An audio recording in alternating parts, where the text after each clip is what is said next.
know those different arrangements, when the time comes to Uh, negotiate. in terms of, I said, like maybe red flag salary, red flag compensation packages that you've been seeing, or red flag contracts, could you elaborate on a couple of things that really you would advise your students to, like that's something that would raise a flag for you? Well, I think if you're getting paid for a block of time, for example, and you have no, uh, that might be good if you don't have a lot of patients in a given day. You're getting paid the same amount regardless.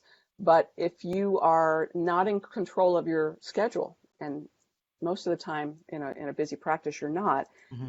or to a certain extent you have minimal control, you could end up working more hours and not getting paid for them. Hmm. Because if you have a certain number of patients and you don't get finished in that block of time, say between 8 and 12, then if you're there till 3 o'clock, finishing up, then that's not a good arrangement. I think the most important thing is to know yourself, and that's the first thing I ask my students to do. Really some time to ask yourself, what is it that I want? Is family time paramount in my life? And if it is, and it really should be, um, you know, I need to factor that in as well.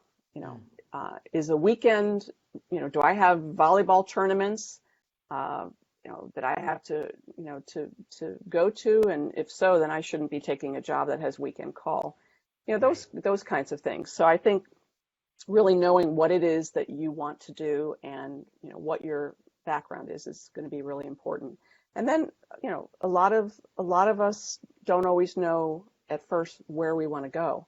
And Hmm. if you're not really sure, my recommendation is to maybe not go with the most lucrative uh, arrangement if you really aren't sure, because you may not get that foundation. A lot of family nurse practitioners sometimes find themselves going into one field only to find out a year later it was the wrong choice, and Hmm. now they have to find a job, and their experience is you know limited to a certain Hmm. extent.